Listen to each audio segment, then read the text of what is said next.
Well, joining us now from Washington, D.C. is Larry Korb. He's a former U.S. Assistant Secretary of Defense and a senior fellow at the Center for American Progress.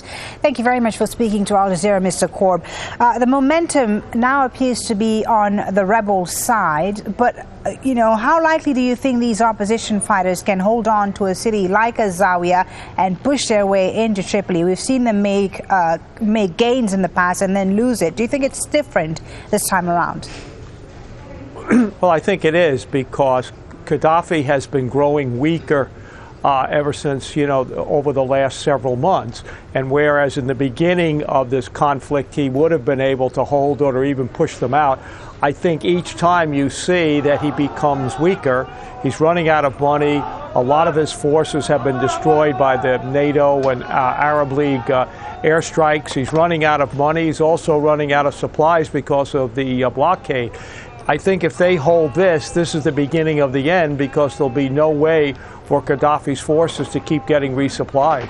Well, the NATO intervention has clearly aided the opposition forces, even if it's taken a long time, some people would say. But how far can NATO keep going? Can this already limited NATO effort go the distance, in your opinion? Well, I think it can, because the United States is playing a secondary role, but it will not let this operation fail. In other words, if there's problems, for example, with ammunition, the United States will ensure that it has it. If there's problem with refueling, which we've done for now, we're also using our drones to provide intelligence. And I think this is very important, because the drones are going to be able to tell the NATO airstrikes where the Gaddafi forces are. And if they, try and have a pitched battle to hold on to the city, they're going to be able to be targeted from the air. And it's not just the ground forces of the rebels; they have the supporting air from NATO. All right, but clearly this NATO mission seemed to have changed anyway. Explicitly, its mission was to protect civilians in Libya, but that seems to have changed now to implicitly changing the regime in Tripoli.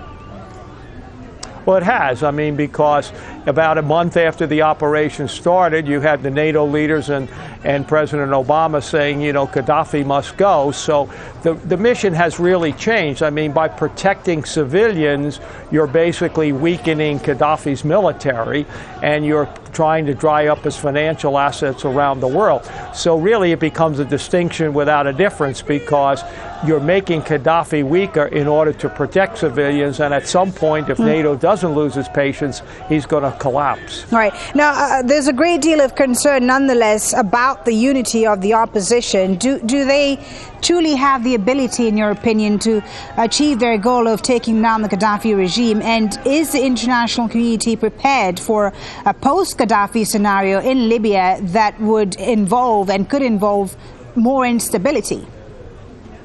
Well, I think that's the key question. I think Gaddafi will go. The question is, what comes next? Who will step in to fill the vacuum, as we've seen with, the murder of one of the, the rebel leaders here in the last week. There is this disunity, and you hope that NATO and the United Nations, which have approved this operation, are planning to send in a stabilization force after the collapse of Gaddafi, have boots on the ground from a neutral nation in order to provide stability and give the Libyan people a chance to take their destiny into their own hands. Okay, thank you very much for speaking to us. That's Larry Korb, former Assistant Secretary of Defense and Senior Fellow at the Center for American Progress, joining us there live from D.C. Thanks for your time, sir.